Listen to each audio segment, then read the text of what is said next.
tous, bienvenue dans la partie 2 du projet AliExpress. Je propose qu'on attaque tout de suite dans le vif du sujet et on va attaquer par le train arrière. Alors le train arrière, qu'est-ce qui a changé?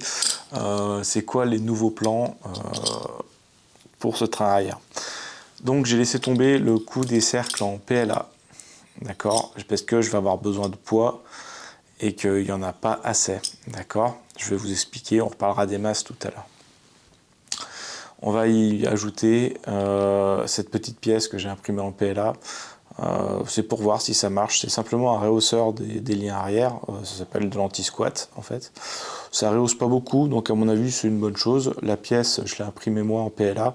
Si je vois que ça pète, je vais sans doute me mettre à imprimer du PA12, renforcé au carbone ou pas. Mais a priori c'est le bon matériau pour les pièces de RC. L'arbre de transmission, ils seront en acier. Ok, AliExpress, hein, acier pas cher, voilà, tout simplement. On trouve dessus des Desert Lizard de chez IR Racing. C'est des amortisseurs qui sont bien connus, notamment pour leur montage en drop. Alors, le montage en drop, c'est quoi? C'est un montage en fait où ton amortisseur au repos, il est à son point milieu.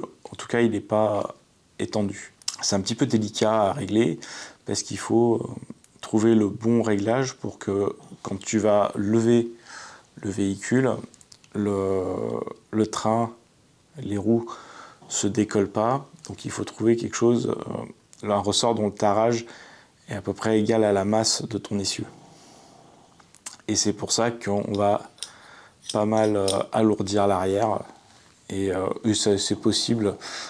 J'ai fait des pesées, c'est possible, sachant que mon train arrière actuellement pèse 450 grammes et que mon train avant est à 900. Ça veut dire que on est sans le châssis, hein, mais on est à 66% devant, 33% derrière, à peu près. Okay, donc ça veut dire que je peux encore régler tout ça pour faire un 60-40, ce qui pour moi est pas loin du sweet spot. Ok, parce que là actuellement, si je prends mon train arrière, et ben mes amortisseurs ils suivent pas. Et si je rajoute même les mousses en TPU, mousse imprimée en 3D par mes soins, ça aussi on en reparle tout à l'heure, et ben ça commence à avoir un petit peu de rebond, mais c'est pas encore tout à fait ça. Voilà, il nous manque encore le poids des pneus et le poids des liens, mais à mon avis il va falloir lui rajouter un petit peu de poids à ce train arrière. Donc c'est prévu qu'ils reçoivent des caches, alors là on voit pas, mais des couvercles de portail en alu. Ça va rajouter 3 grammes honnêtement, ça fera jamais la différence. C'est juste pour avoir un meilleur maintien des roulements en fait, tout simplement. Ok, donc là mon train arrière pour moi est quasi complet. Si vraiment il y a besoin, on rajoutera du laiton au niveau de l'exode roue, mais bon, pour le moment on va avoir ça. Il est prévu dans les jours à venir d'avoir le couple conique en 8 par 33. Voilà, pour le moment on est en 8 par 30. On verra. De toute façon ils arrivent là. Alors j'ai triché, j'ai pas pris de l'AliExpress, j'ai pris de l'Amazon. C'est presque pareil en vrai. Donc ça c'est pour le train arrière. On va parler du train avant. Alors le train avant, même travail. On a l'arbre en acier. J'ai essayé de le polir pour voir ce que ça donnait. Ça marche, c'est une question d'esthétisme. Ok, au niveau du cerveau, on part sur un 9 iMod, donc c'est la marque AliExpress. C'est un 45 kg brushless, waterproof, à 40 balles. Voilà, donc je me suis quand même un petit peu renseigné, a priori ça marche bien, d'autant plus qu'il est livré directement avec son palonnier en acier, enfin en alu, donc c'est plutôt cool. Ok, qu'est-ce qui change? Ah oui, j'ai reçu le récepteur, voilà. Donc micro-récepteur, c'est pour la RC8X, hein, la Radiolink, pour moi est une des meilleures radios sur le marché. J'ai l'habitude de rouler avec du Futaba aussi, et honnêtement, Radiolink c'est très bien. Et je voulais vraiment un micro-récepteur comme ça, à savoir qu'il fait pas mal de trucs, hein. Le micro-récepteur, il a même un gyro si on veut. Mais voilà, 4 voies, c'est largement suffisant pour ce qu'on a à faire sur un crawler de ce type-là. C'est tout léger, c'est donc parfait. Ok, donc on n'a pas changé grand chose. On attend le 8 par 33 évidemment. Et je vous parlais des amortisseurs. Ceux-là en revanche, là on a trouvé le bon le bon réglage, puisque quand j'attrape mon train par le haut des amortisseurs et que je lève, eh ben on sent que ça commence à avoir du jeu et que ça a tendance à vouloir arriver en butée. Donc a priori, les ressorts là, ce serait bon. Au niveau du montage des amortisseurs, j'ai plus besoin de poids. Alors on continue sur la notion de masse suspendue et non suspendue. Les masses non suspendues, ce sont les roues et les essieux. Les masses suspendues, c'est la cage. D'accord, c'est le châssis. J'ai plus besoin de poids non suspendu. Donc là, j'ai mis mes amortisseurs dans le sens normal, c'est-à-dire cartouche vers le haut. Ok. J'avais besoin de tricher un petit peu sur le train arrière. Mes amortisseurs sont montés cartouche vers le bas. Si bien que j'ai le poids de la cartouche, de l'huile et des ressorts qui fait partie des masses non suspendues. D'accord, petite tricherie, voilà. Ensuite, qu'est-ce qui s'est passé? Donc, pas pour régler ces amortisseurs-là, j'ai demandé un petit peu d'aide. Qu'est-ce qui est ressorti? Pas mal m'ont dit il faut essayer. Donc voilà, on va essayer. Et puis j'ai eu une explication que je vais vous montrer vite fait, que j'ai lu, et globalement, si on fait le résumé de tout ça, c'est ce que je vous ai dit. C'est-à-dire qu'il faut trouver le tarage pour que ce soit bien smooth sur les masses des essieux, et le tarage bien smooth pour le châssis. Pourquoi est-ce que ça existe, et pourquoi est-ce qu'on n'a pas des amortisseurs normaux? Les amortisseurs normaux, quand vous allez arriver sur une pente, quelque chose d'un petit peu... on va prendre ça et on va prendre ça. Ça, c'est la pente. Ok. Et ça, c'est le crawler. Quand vous allez arriver sur la pente, plus on va monter, et à un moment, le poids va tout se mettre sur le train arrière du crawler. Du coup, les amortisseurs vont lever le nez vers l'avant, et vous allez trouver plus facilement le point de bascule où vous allez vous retourner. D'accord ?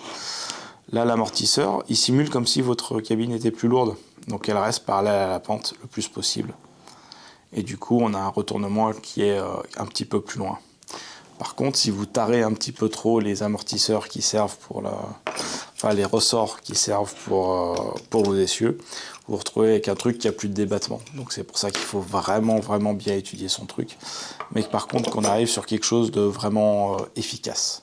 Normalement, c'est la théorie. Ensuite, les pneus, pareil, petite tricherie, on va pas les prendre chez... comment ça s'appelle ? On va pas les prendre chez AliExpress.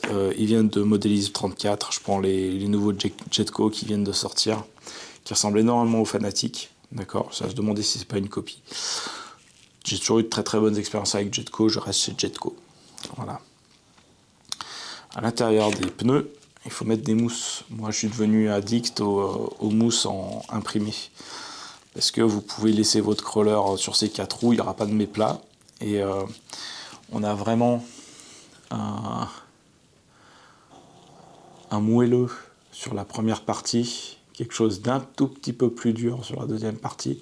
La troisième partie, pour l'enfoncer, il faut commencer à y aller.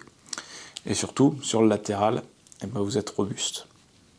J'avais demandé dans la dernière vidéo pourquoi est-ce qu'on mettait des mousses plus dures à l'arrière qu'à l'avant.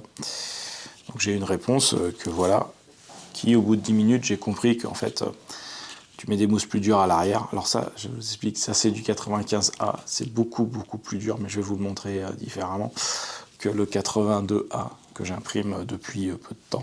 Et je suis devenu complètement fan de ça. Pour simplement qu'il y ait moins de grippe à l'arrière. Mais en fait, j'ai mis mes deux essieux, et si je mets un 95A, les pneus c'est du béton. Pour un crawler qui va faire 2 kg. Les pneus ça va être du béton. Donc en fait, je vais compter sur le fait que j'ai moins de poids à l'arrière et les mêmes mousses de partout. Je vais vous faire là une petite démonstration d'écrasement avec le train avant. Donc je répète, le train avant fait 900-950 grammes actuellement. Je vais vous montrer comment ça s'écrase tout ça. Donc actuellement, à vide, on est sur ce type d'écrasement là. Voilà. Il nous manque du poids dessus, hein, il manque le poids de la cabine, tout ça, mais on écrase quand même bien la mousse. C'est plutôt engageant. Je vais vous montrer avec une 95A ce que ça donne. Vous allez voir que c'est plus du tout le même délire.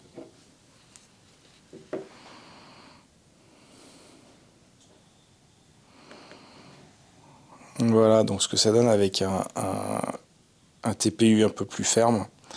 On n'écrase pas du tout la mousse et on est sur un essieu de presque 1 kg là. C'est pour ça que sur des mousses classiques avec un TPU de type 95A, ce qu'on trouve en général, c'est des mousses à préconiser sur un crawler qui va faire à peu près 4 kg, histoire de pouvoir écraser et pouvoir vraiment se servir du poète-poète, voilà, parce que là, ça poète-poète pas trop. Par exemple, Injora va sortir ses mousses, qui vont être sans doute en TPU, hein, et même s'ils disent que c'est une autre matière, j'en suis sûr et certain. Ces mousses imprimées, ils les préconisent pour les plus molles pour un crawler de 4 kg, et pour les plus durs pour un crawler de 6 kg. Donc voilà. Moi aujourd'hui, je fais des mousses qui sont pour entre 2 et 4 kg et qui marchent extrêmement bien. Donc ces inserts-là, qui viennent de D440RC, donc téléchargeables sur tous les sites de STL. Voilà, si on les imprime avec un truc suffisamment mou, ça marchera.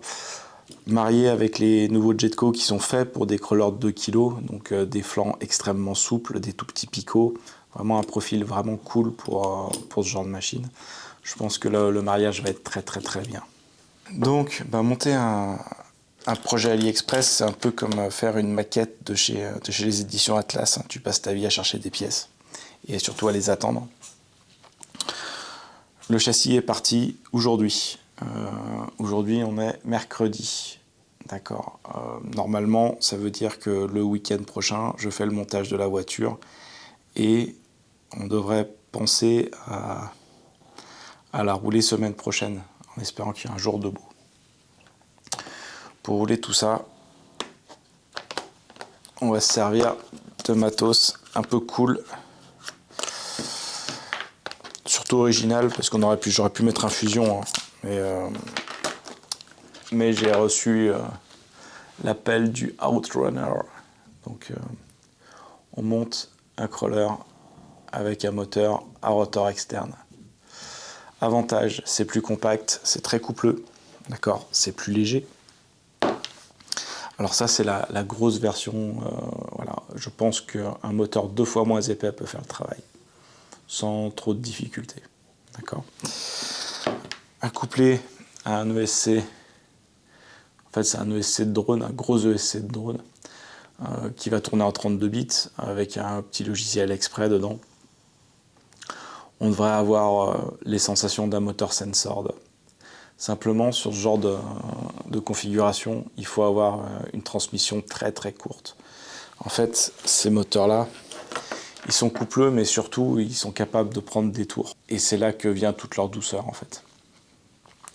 Donc ça, c'est un test. Si ça me plaît, le TRX, il se prend la même configuration rapidement. Si je vois que ça, c'est overkill pour le crawler de 2 kg, je passe sur la version plus petite et celui-là passe sur le TRX.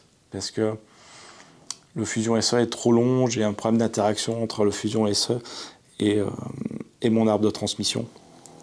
Donc ça permettra de faire un truc vachement plus compact et ce sera vraiment cool. Et puis dernière pièce du Pulse, alors là encore c'est hyper... On peut en discuter longtemps, hein, mais moi c'est juste parce que je trouve ça hyper satisfaisant et super drôle.